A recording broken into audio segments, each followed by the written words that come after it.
शिशुपाल जी, राधे राधे। महाराज जी, आपके चरणों में कोटि कोटि प्रणाम। गुरुदेव, इस शरीर को भगवान ने पुलिस के रूप में सेवा दी है। गुरुदेव, आपकी कृपा से मन में सेवा भाव लिए जो भी एक्सीडेंट की में घायल गौवंश या मनुष्य या किसी भी जीव को मेडिकल सुविधा उपलब्ध कराने का प्रयास रहा है आज तक। लेकिन अभी 5 दिन पहले ड्यूटी के दौरान मेरी गाड़ी से एक गाय टकरा गई। उसको बचाने के लिए लोगों की मदद से रोड के किनारे बिठाया और डॉक्टर को बुलाकर दवा भी कराई महाराज जी। पर अगले दिन जब गाय की पुनः देखभाल करने के लिए गया तो गाय का शरीर पूरा हो गया था हाँ, महाराज जी। एक मुझे समय महापाप देखो, हुआ है। नहीं नहीं, इसमें एक विचार करना है कि आप गाय को मारने का उद्देश्य तो नहीं लिए थे। अब जैसे गाड़ी चल रही है और आप अपने ही सामने गाड़ी के पथ को देखेंगे ना, अगल बगल तो ऐसे ड्राइवर तो देखता नहीं।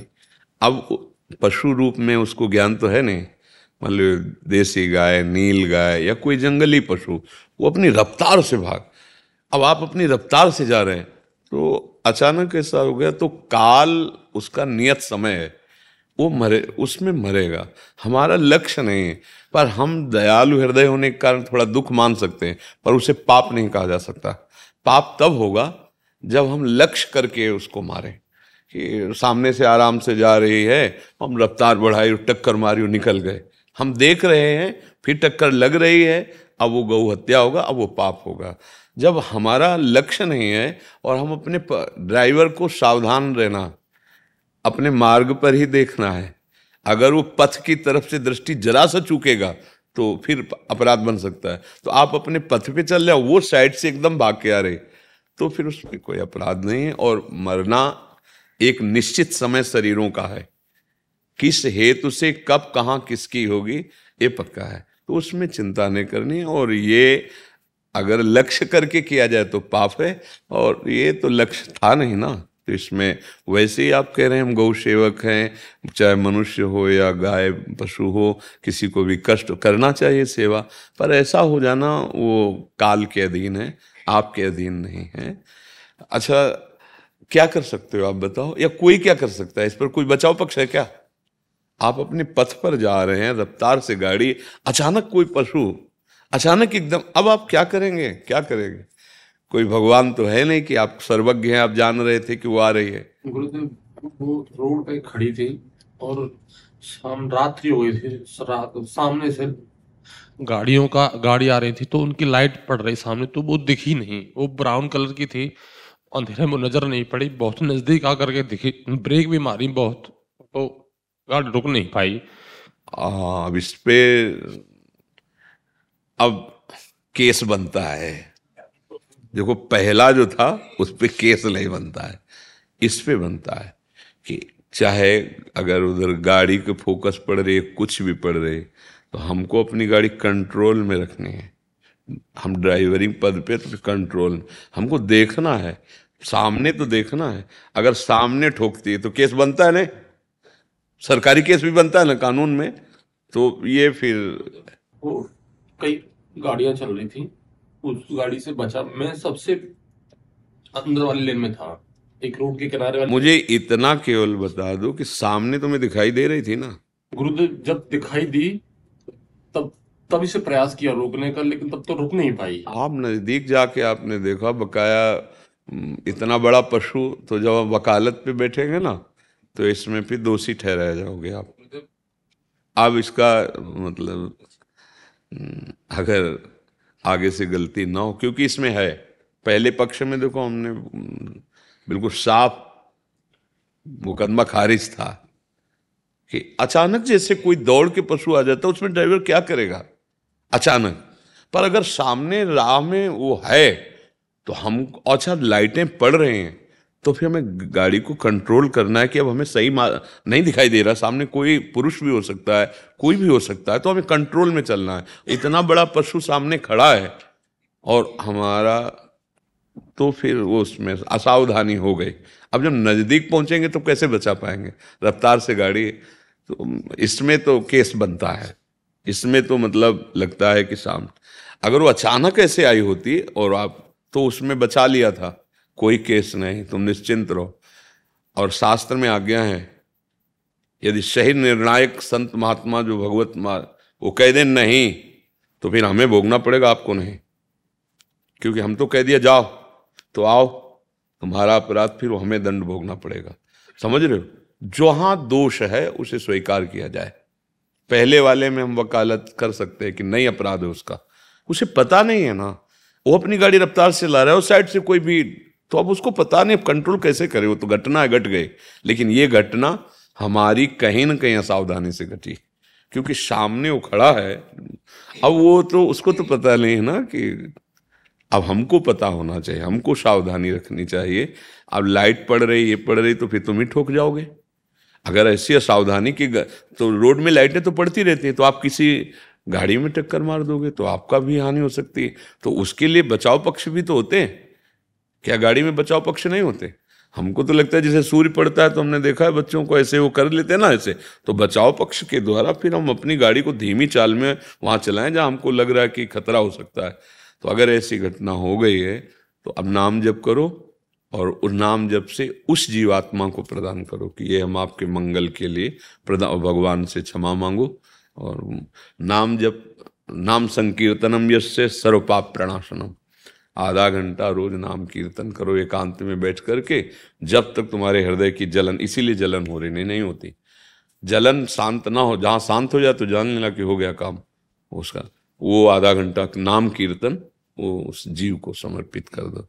गुरुदेव, जैसे रात्रि में पुलिस की गाड़ी लेकर के क्षेत्र में घूमते हैं कि कोई चोर या कोई इस तरह की घटना ना हो, उसके लिए रोड पे बहुत सारे चींटे जैसे लाइन लगा के क्रॉस कर, हाँ देखो, अब देखो सोनी लगाते हैं, पोछा लगाते हैं, तो ये जो स्वाभाविक, हमारा लक्ष्य नहीं होना चाहिए। बात समझो, हमारा लक्ष्य नहीं होना चाहिए, हम सावधान रहें। अब ऐसे ऐसे कितने कीटाणु है कि तो ऐसे वो दिख रहे हैं, बहुत संख्या में है। और अब गाड़ी उठा के थोड़ी अब हे चीटा है, रुको उधर। अब ये तो गले चलेगी तो पहिया ही कुछ है। देखो, कुछ अनचाहे ढंग से ऐसे पाप बनते रहते हैं, इसीलिए नाम कीर्तन जरूरी। जैसे हम सोनी लगा रहे हैं, छोटी छोटी चीटियां, पोछा लगा रहे हैं, या हम चल रहे हैं तो कुछ जो नहीं भी दिखाई दे रहे हैं, तो बहुत छोटे छोटे जीव होते हैं, और उनके ऊपर पैर पड़ेगा, जूता पड़ेगा, हाँ ऐसा बहुत से किसान आदमी जैसे ऐसे कीटाणुओं को नष्ट करने के लिए दवा डाली, लाखों जीव मर गए उनका। तो ये कुछ ऐसे विधान हैं जिनके लिए मोचन भी बताया गया। जब उनके घर साधु आए, भिक्षा दे दी, खत्म हो गया। तो ये विधान इसीलिए कहते हैं नाम जपना जरूरी है, क्योंकि कहीं ना कहीं अब फावड़ा मारा, मेढक अंदर था, कोई जीव था, कट गया। अब किसान आदमी ऐसे, पर जब कोई महात्मा उनके घर जाके भोजन पाए, 4 रोटी मिली, वो निष्पाप हो गए। उसके साथ चिड़िया उनके दाने को चुगी, जो किसान, वो निष्पाप हो जाए। ऐसा विधान है। पर कुछ क्रियाएं ऐसी हैं जिनमें स्वाभाविक के, अगर सही पूछो देखा जाए, जो हम श्वास ले रहे हैं इसमें भी कीटाणु जा रहे हैं, छोटे छोटे कीटाणु होते हैं। तो कुछ जो प्रक्रिया मोटी मोटी है वो हमें बचानी है, जो स्वाभाविक है वो तो होती ही। अब जैसे दही पाते हैं तो कहते हैं उसमें भी कीटाणु हो जाते, ले जाते। ऐसे तो हमें बहुत स्वादिष्ट लगता है, पर उसे जब सूक्ष्मदर्शी आदि से देखा जाए तो उसमें भी कीटाणु। ये जो हम अन्न पाते हैं, मूली सब्जी, ये सब जीव हैं। देखो उखाड़ दो, छोड़ दो, देखो मर जाएगा, कुमला नहीं जाएगा। पर ये हमारे खाने के विधान में है, शास्त्र आज्ञा करता है, इसलिए धर्म है।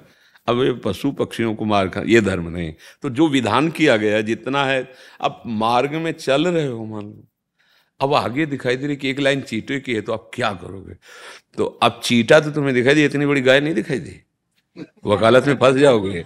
चीटा की लाइन दिखाई दी तो महाराज जी इसमें एक और, हमारे पास बाहर जब हम मिलते हैं तो भी एक प्रश्न आया था, वो ट्रेन के ड्राइवर थे महाराज जी।